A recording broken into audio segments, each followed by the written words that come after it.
السلام علیکم دوستو، آپ دیکھ رہے ہیں دا ورلڈ اسٹوڈیوز۔ ناظرین، آج ہم بات کریں گے امیر تیمور کی، جو تیمور لنگ کے نام سے بھی جانا جاتا تھا۔ امیر تیمور، جو تیمور لنگ کے نام سے بھی مشہور تھا، تیموری سلطنت کا بانی اور ایک تاریخ عالم کا ایک عظیم جنگجو حکمران تھا۔ تیمور کے استاد کا نام علی بیگ تھا۔ کہا جاتا ہے کہ استاد علی بیگ اپنے طالب علم کو سبق یاد کرانے کے لیے ڈنڈے کا استعمال کرتے تھے، لیکن انہوں نے کبھی بھی تیمور کو نہیں مارا، کیونکہ تیمور ہمیشہ اپنا سبق یاد کر لیتا تھا۔ ایک دن علی بیگ نے تیمور کے والد کو بلا کر کہا کہ اس بچے کی قدر جان، یہ نہ صرف ذہین اور دوسرے بچوں سے آگے ہے، بلکہ اس میں ناقابل یقین صلاحیتیں ہیں۔ تیمور نے 3 سال میں قرآن حفظ کر لیا تھا، گویا صرف 10 سال کی عمر میں وہ قرآن حافظ بن چکے تھے۔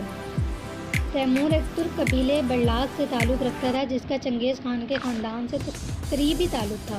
تیمور لنگ کا تعلق سمرقند سے تھا۔ وہ سمرقند کے ایک قریب گاؤں کیش میں پیدا ہوا۔ اس کے والدین معمولی درجے کے زمیندار تھے۔ تیمور دریائے ججو کے شمالی کنارے پر واقع شہر سبز، جس کو کش بھی کہتے ہیں، 1336 میں پیدا ہوا۔ یہ علاقہ اس وقت چغتائی سلطنت میں شامل تھا، جو زوال کا منازل طے کر رہی تھی۔ چغتائی حکمران بے بس ہو چکے تھے اور ہر جگہ منگول اور ترک سردار اقتدار حاصل کرنے کے لیے ایک دوسرے سے لڑ رہے تھے۔ تخت نشین ہونے کے بعد اس نے صاحب قرآن کا لقب اختیار کیا۔ علوم نجوم کے رد سے صاحب قرآن وہ شخص کہلاتا ہے جس کی پیدائش کے وقت زہرہ اور مشتری یا زحل اور مشتری ایک ہی برج میں ہوں۔ ایسا شخص اقبال مند، بہادر اور جری سمجھا جاتا ہے۔ مجاز اپنے دور کا عظیم ترین حکمران بھی۔ تیمور نے اپنی زندگی میں 42 ملک فتح کیے۔ وہ دنیا کے چند نادر لوگوں میں بھی شامل ہوتا ہے۔ تیمور کی ایک خاص بات یہ تھی کہ وہ ایک وقت میں اپنے دونوں ہاتھوں سے کام لے سکتا تھا۔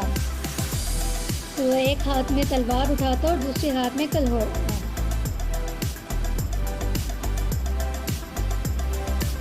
تیمور نے سیر اوردا یعنی خاندان سرائے کے خان تحتمش کے خلاف لشکر کشی کی، جو فوجی نقطہ نظر سے 1391 حرب کا ایک عظیم کارنامہ سمجھی جاتی ہے۔ سرائے کے خان تحتمش کو سابیریا کے آک اوردا خاندان کے حکمران ارس خان نے تخت سے بے دخل کر دیا تھا۔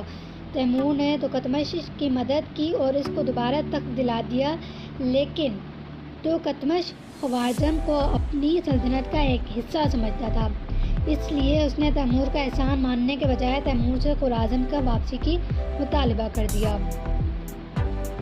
خوارزم دونوں حکمرانوں کے درمیان ایک مستقل عذاب بن گیا اور اس کے حاصل کرنے کے لیے تحتمش بار بار تیموری سلطنت پر حملہ آور ہوا۔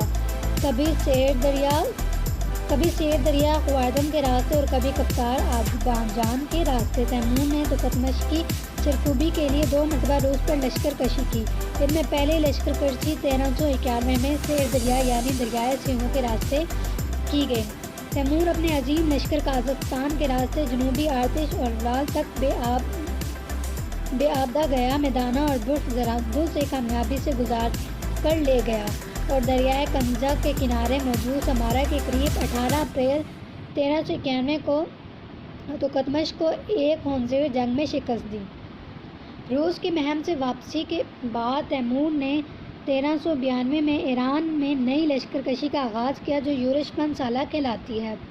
اس مہم کے دوران اس نے ہمدان، اصفہان اور شیراز فتح کیا، آل مظفر کی حکومت کا خاتمہ کیا اور بغداد اور عراق سے احمد جلائر کو بے دخل کیا۔ اس طرح وہ پورے ایران اور عراق پر قابض ہو گیا۔ تیمور ایران کی مہم سے فارغ ہو کر ابھی تبریز واپس ہی آیا تھا کہ اس کو اطلاع ملی کہ تحتمش نے دربند کا راستہ پر حملہ کر دیا۔ تیمور نے دریائے تیرک کے کنارے 18 اپریل 1395 کو تحتمش کو ایک شکست فاش دی۔ اس کے بعد تیمور نے پیش قدمی کر کے سیر اوردا کے دارالحکومت سرائے کو تباہ و برباد کر دیا اور اس کی اینٹ سے اینٹ بجا دی۔ اس مہم کے دوران تیمور ازترخان، ماسکو، کیف اور کریمیا کے شہروں کو فتح کرتا اور تباہی پھیلاتا ہوا عبرستان، گرجستان اور تبریز 798 ہجری میں سمرقند واپس آ گیا۔ 1398 میں تیمور ہندوستان کو فتح کرنے کے ارادے سے روانہ ہوا۔ ملتان اور بھاولپور سے ہوتا ہوا دسمبر 1398 میں دہلی جا پہنچا۔ دہلی کو فتح کرنے اور وہاں قتل عام کرنے کے بعد وہ میرٹھ گیا اور وہاں دریائے جمنا کی بالائی وادی میں ہندوؤں کہ مقدس مقام ہردوار میں لوگوں کا یہ سمجھ کر قتل عام کیا کہ کافروں کو مار کر ثواب کمایا جا رہا ہے۔ اس جگہ تیمور کو اپنی سلطنت کے مغربی سرحدوں سے تشویشناک خبریں ملیں۔ احمد جلائر سلطان مصر کی مدد سے پھر بغداد واپس آ گیا تھا اور اس کے اور قرضہ یوسف ترکمان کے خلاف سے عثمانی سلطان بازیر یلدرم ان سب کے ساتھ مل کر تیمور کے خلاف محاذ بنا رہا تھا۔ چنانچہ تیمور فوراً سمرقند واپس ہوا۔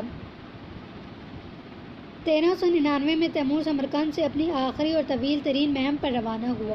تبریز پہنچ کر اس نے سلطان مصر کے پاس سفیر بھیجے جن کو قتل کر دیا گیا۔ چنانچہ تیمور سلطان مصر کی سرکوبی کے لیے روانہ ہوا جو احمد جلائر کی مدد اور حوصلہ افزائی کرتا تھا۔ حلب، حماة، تمس و بیلباک فتح کرتا ہوا دمشق پہنچا اور حسب دستور لوگوں کا قتل عام کیا اور شہر میں آگ لگا دی۔ اس کے بعد وہ بغداد آیا لیکن احمد جلائر اس کے بغداد پہنچنے سے ہی پہلے فرار ہو چکا تھا۔ سمرقند واپس آنے کے بعد تیمور نے چین پر حملے کی تیاریاں شروع کر دی۔ چین میں ایک زمانے میں چنگیز خان کی اولاد کے قبضے میں رہ چکا تھا، اس لیے تیمور اس پر بھی اپنا حق سمجھتا تھا۔ اس کے علاوہ تیمور کفاران چین کے خلاف جہاد کر کے اس خونریزی کی تلافی کرنا چاہتا تھا جس کا شکار اب صرف مسلمان ہوتے ہیں۔ سردیاں شباب پر تھیں اور تیمور بوڑھا تھا۔ شیر دریا کو پار کر کے جو منجمد ہو چکا تھا، جب وہ اترا پہنچا تو اس کی طبیعت خراب ہو گئی اور وہ اسی جگہ 18 فروری 1405 کو اس کا انتقال ہو گیا۔ اس کی لاش سمرقند کے